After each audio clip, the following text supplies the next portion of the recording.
Today, that is December 24th, is a National Consumer Day. Every year, Bharatiya Grahak Divas. I'm repeating, today, December 24th, is National Consumer Day. Every year, Bharatiya Grahak Divas or National Consumer Day is celebrated on December 24th.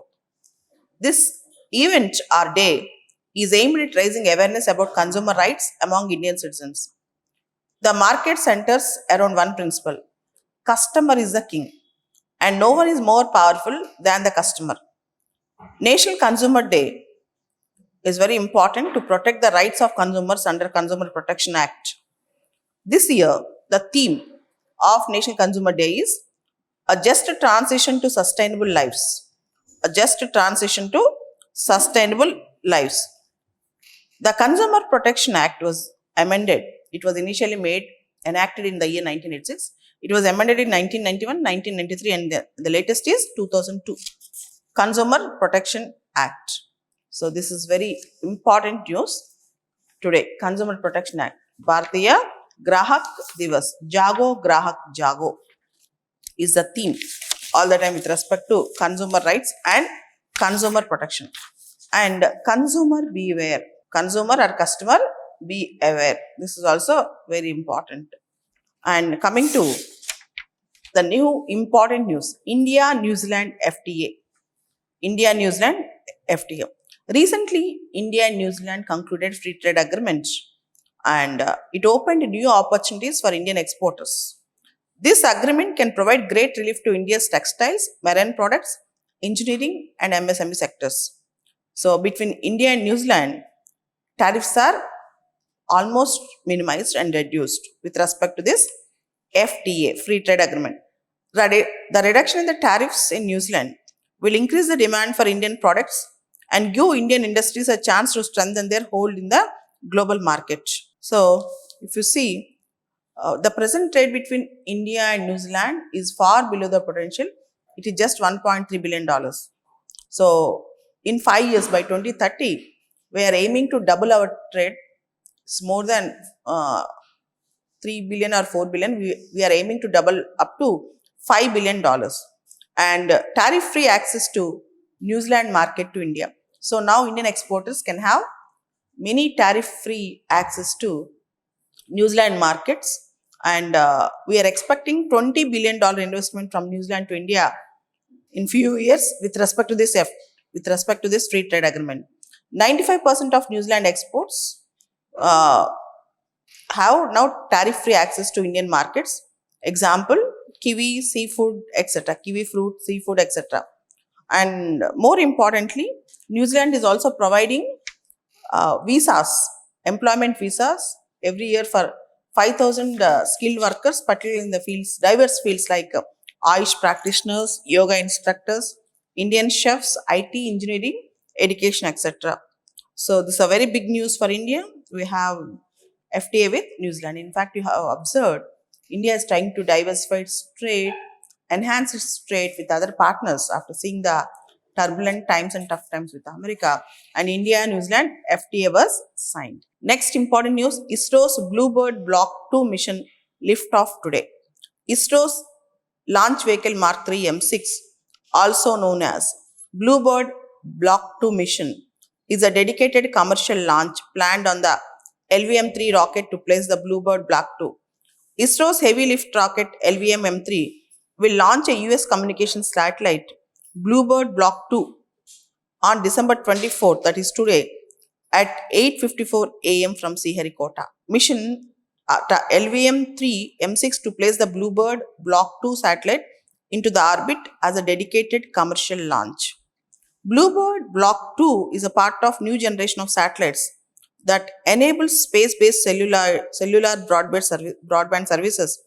These allow direct connectivity to regular mobile smartphones without the need of specialized equipment. So particularly Bluebird Block 2 satellite is a communication satellite where it will allow direct communication and connectivity to regular mobile smartphones without the need for the specialized equipments. Very important. I think in few minutes it's going to be launched. And our External Affairs Minister, Mr. Jaishankar, visits Sri Lanka, announced $450 million reconstruction package post-cyclone Ditwa. India's External Affairs Minister S. Jaishankar is on Sri Lankan visit as Prime Minister Narendra Modi's special envoy and met with Sri Lankan leadership. Jaishankar announced $450 million as a reconstruction package to the island nation and assured India's steadfast commitment to Sri Lanka's rebuilding post-cyclone Ditwa. So this is very important, and as you all know, India launched Sagar and Mahasagar, particularly neighborhood first policy, and we are supporting whenever there is a disaster or a distress in neighborhood. So in pursuance of that, Jaishankar ji announced $450 million reconstruction package for Sri Lanka after Ditwa cyclone. And if you see, the condition in Bangladesh is day by day worsening and violence is creeping in recently. A Bangladeshi Hindu, Deepu Chandra Das, was lynched by a mob without proper evidence and reason for blasphemy.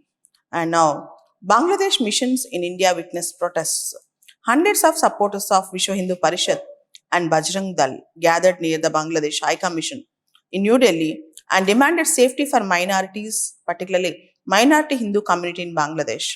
Protests were also held outside Bangladesh Deputy High Commissioner office in Calcutta and Mumbai. So, as you all know, the interim government in Bangladesh, led by Muhammad Yunus, announced elections in February, and violence is creeping in Bangladesh, and particularly the minority rights is being threatened. And in fact, minorities are fearing about their safety in Bangladesh, particularly. If you see from 2004 August to 2025 December, more than 2,000 incidents happened against minorities, majorly against Hindus, Christians, Buddhists, etc. And Bangladesh interim government is fighting to protect the law and order in the country. It's a big issue that is creeping in Bangladesh. And coming back, major Russian strike kills 3 people, cuts power in Ukraine. As you all know, Russia-Ukraine war is still going on, and Russia fired more than 650 drones and 3 dozen missiles at Ukraine in large-scale attack that began during the night and stretched into the daylight on December 23rd. At least 3 people were killed, including a 4-year-old child, 2 days before Christmas. So, a very bad thing. And coming back, Benjamin Netanyahu sought a plan to evade October 7 attack responsibility. A former close aide to Prime Minister Benjamin Netanyahu says that immediately following the October 2023 Hamas attack that triggered Israel's 2-year war in Gaza, now Netanyahu instructed him to figure out how the premier could evade responsibility for the security breach.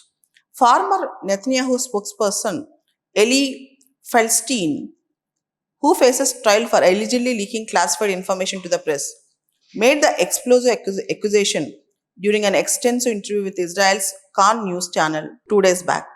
And this is a big news. And Epstein files are now flaring up. The issue is flaring up in America. I'm repeating, Epstein files and Epstein episodes are right now the controversial current affairs in America, where there are many files which are being declassified by the US Justice Department.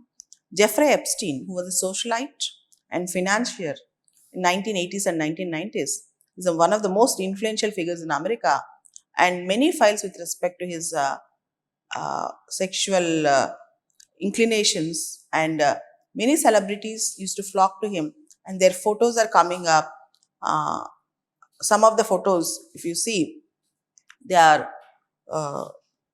some blurred photos are also coming up in the news, but still many topmost, from Michael Jackson to if you see Prince Andrew to Bill Gates to Bill Clinton, many topmost celebrities in the world, sports stars, film stars, they're associated with Jeffrey Epstein.